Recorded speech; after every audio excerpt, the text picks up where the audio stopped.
జై వీరబ్రహ్మ జై గోవిందమాంబ జై. నేను మీ కృష్ణమాచార్య శ్రీ బ్రహ్మపదం. 2025 సంవత్సరం డిసెంబర్ మాసం మేషరాశి వారి యొక్క రాశిఫలం. శివాయ బ్రహ్మణే నమ. వీరబ్రహ్మేంద్ర స్వామినే నమోండం. జై వీరబ్రహ్మ జై గోవిందమాంబ జై. ఆంగ్ల మానంలో చివరి మాసం వచ్చినటువంటి ఫలితం ఏవో శుక్ర భగవానుడికి సంబంధించినటువంటి ఫలితం. గోచార పరిస్థితులు ఎలా ఉన్నప్పటికీ కూడా సంబంధ బాంధవ్యాల విషయంలో మాత్రం మీరు చాలా జాగ్రత్తగా ఉండాలి. అత్తమామలు, వియంకులు మొదలైనటువంటి వాళ్ళ యొక్క అతి జోక్యం వల్ల భార్యాభర్తలకు సంబంధించినటువంటి అంశాలు అవ్వచ్చు, కుటుంబపరమైనటువంటి అంశాలకు సంబంధించినటువంటి విషయంలో మాత్రం కొన్ని అపోహలు, అపార్థాలు వచ్చేటువంటి అవకాశం ఉంటుంది. భార్యాభర్తలు సఖ్యతగా చక్కగా ఉన్నప్పటికీ కూడా కొంతమంది వ్యక్తుల యొక్క అతిజోక్యం నివారించకపోతే పచ్చగా ఉన్నటువంటి కాపురంలో అపార్థాలు, అపోహలు వచ్చేటువంటి అవకాశం ఉంటుంది. కాబట్టి వివాహ జీవితం, కుటుంబ జీవితానికి సంబంధించినటువంటి అంశానికి సంబంధించి మేషరాశి జాతకులు తప్పనిసరిగా ఈ మాసం మాత్రం ప్రాధాన్యత ఇవ్వాలి. ఏవైనా అపోహలు, అపార్థాలు వచ్చినప్పుడు కూర్చొని మాట్లాడుకునేటువంటి ప్రయత్నం చేయటంతో పాటు అత్తమామలవచ్చు, వియ్యంకులవచ్చు, లేదా ఇతర మూడో వ్యక్తి యొక్క ప్రమేయాన్ని మీరు తప్పకుండా నివారించవలసిందే. ఆర్థికపరమైనటువంటి ప్రయోజనాలు అయితే బాగున్నాయి. ఏ ఒక్క వ్యక్తికి మన రుణగ్రస్తుడిగా ఉండకూడదు.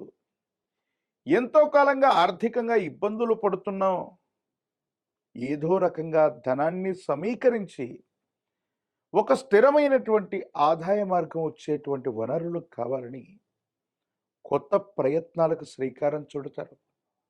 వ్యాపార సంబంధమైన అంశాలు అవ్వచ్చు, వృత్తి ఉద్యోగ సంబంధమైనటువంటి స్థితిగతులు అవ్వచ్చు, చాలా అనుకూలవంతమైనటువంటి ఫలితాలు వస్తాయి. దాంట్లో ఎటువంటి సందేహం కూడా లేదు. ఏది ఏమైనప్పటికీ కూడా ఈ రాశి జాతకుల యొక్క జీవన గమనంలో వృత్తి, ఉద్యోగం, ఆర్థికపరమైనటువంటి అంశాలన్నీ కూడా చాలా అనుకూలవంతమైనటువంటి ఫలితాలుగానే మనం చూడొచ్చు. వ్యాపారాన్ని విస్తరిస్తారు, లేదా కొత్త వ్యాపారం, కొత్త ఉద్యోగం, కొత్త కొలువుని మీరు చూసుకోవటానికి ప్రయత్నం చేయటానికి ఇది అత్యంత అనుకూలవంతమైనటువంటి సమయం. ఆరోగ్యపరమైనటువంటి అంశాల పట్ల మాత్రం మీరు చాలా జాగ్రత్త వహించాలి. కొన్ని సందర్భాల్లో జీర్ణ వ్యవస్థకి సంబంధించినటువంటి ఆరోగ్య సమస్యలు ఉన్నటువంటి వాళ్ళకి సమస్య అధికమయ్యేటువంటి పరిస్థితులు ఉన్నాయి. కంటి చూపుకి సంబంధించినటువంటి అంశాలు, కంటికి సంబంధించినటువంటి అనారోగ్యం మిమ్మల్ని ఇబ్బంది పెట్టేటువంటి అవకాశం ఉంటుంది. కాబట్టి ఈ విషయంలో కూడా మీరు చాలా జాగ్రత్తగా ఉండాలి. రహస్య స్నేహితులు, రహస్యంగా ఉన్నటువంటి కొంతమంది వ్యక్తులతో మీకున్నటువంటి సంబంధ బాంధవ్యాల్ని తెలుసో తెలియకో మీకు మీరుగా బహిర్గతం చేసుకోవటం వల్ల వివాహ జీవితంలో ఇబ్బందులు పొడచూపే అవకాశాలు కనిపిస్తూ ఉన్నాయి. సంతానానికి సంబంధించినటువంటి అంశాలు, వాళ్ళకు సంబంధించినటువంటి భవిష్యత్తు, విద్య, ఉద్యోగం, వీటి గురించి మీరు ఎక్కువగా ఆలోచిస్తారు. కానీ కొన్ని సందర్భాల్లో వాళ్ళు ఏకాగ్రత వహించలేకపోవటం, మీ మాట వినకపోవటం, తద్వారా సంతానానికి మీకు కూడా కొన్ని సమస్యలు వచ్చే అవకాశం ఉంటుంది. కాబట్టి సంతానం పట్ల కూడా విశేషంగా శ్రద్ధ వహించటం చెప్పదగిన సూచన. ఆర్థికపరమైనటువంటి అంశాల్లో స్థిరమైనటువంటి, శాశ్వతమైనటువంటి ఆదాయ వనరు కావడానికి, అలా రూపు సంతరించుకోవడానికి కొత్త ప్రణాళికని రూపొందించడంతో పాటుగా కొంతమంది వ్యక్తులను ఎంచుకొని భాగస్వామ్యులుగానో, మీ అనుచరులుగానో, ప్రతినిధులుగానో ఉంచుకుంటూ కొత్త వ్యాపారాలకు శ్రీకారం చుడతారు.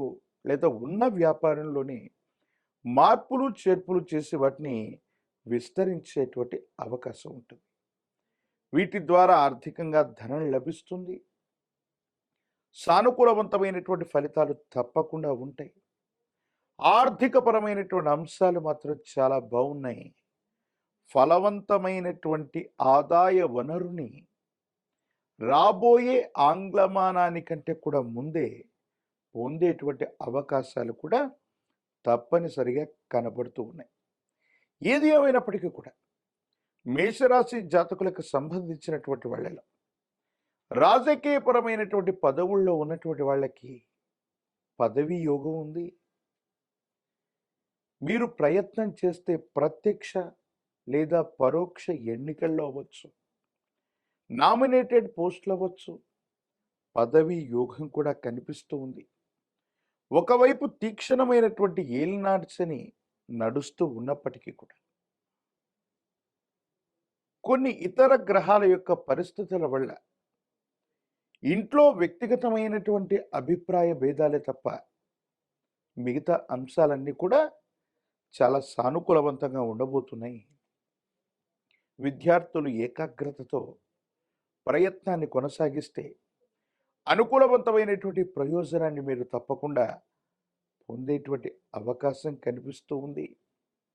వివాహం కానటువంటి వాళ్ళకి, వివాహ జీవితం కోసం ఎదురు చూస్తున్నటువంటి వాళ్ళకి కొద్ది కాలం తర్వాత వివాహం జరిగే అవకాశం ఉంది. నిరుద్యోగులకి కొత్త ఉద్యోగ అవకాశాలు, కొత్త కొలువులు తప్పనిసరిగా మీకు లభించేటువంటి అవకాశం కూడా కనబడుతూ ఉంది. ఆరోగ్యపరమైనటువంటి అంశాల పట్ల మాత్రం ఎక్కువ దూరం ప్రయాణం చేయటం, విరామం లేకపోవటం, విశ్రాంతి లేకపోవటం, అర్ధరాత్రి అపరాత్రి వరకు కూడా నిద్రపోకపోవటం, ఇది మానసికమైనటువంటి ఆందోళనని, శరీర అలసటని పెంచేటువంటి అవకాశం ఉంది. కాబట్టి మేషరాశి జాతకులు వారి యొక్క వ్యక్తిగతమైనటువంటి జీవితంలో ఎన్ని ఒడుదొడుకులు ఉన్నప్పటికీ శారీరక శ్రమను తగ్గించుకోవటం, మానసికమైనటువంటి శ్రమ పెరగకుండా విశ్రాంతి తీసుకోవటం చెప్పదగినటువంటి సూచన. మరిన్ని అనుకూలవంతమైనటువంటి ఫలితాలు పొందడానికి కాలభైరవ రక్షణ మెడలో ధరించటం వల్ల యోగదాయకమైన ఫలితం లభిస్తుంది. మంగళవారం పూట మీ సమీప ప్రాంగణంలో ఎక్కడైనా కాలభైరవుణ్ణి కానీ, వీరభద్రస్వామి వారిని కానీ విశేషంగా సందర్శన చేసి వారికి అభిషేక క్రతువును జరిపించిన, కాలభైరవ అష్టకాన్ని అనునిత్యం వింటున్నా, చదువుకుంటున్నా సకల సంకటములు తొలగిపోవటమే కాదు, ఏలినాటి శనిలో మీరు అద్భుతమైనటువంటి అంశాలు, అంటే కెరియర్కు సంబంధించిన అంశాల్లో కొత్త ఉద్యోగం, కొత్త వ్యాపారం, కొత్త ఆదాయ మార్గాలు ఏవైతే ఉన్నాయో ఇవన్నీ కూడా మీకు అనుకూలవంతమవుతాయి. యోగదాయకమైనటువంటి ఫలితాలు తప్పకుండా లభించే అవకాశం కనబడుతుంది. మరిన్ని వీడియోలు చూడటానికి గాను మన ఛానల్ని లైక్ చేయండి, షేర్ చేయండి, తప్పకుండా సబ్స్క్రైబ్ చేయండి.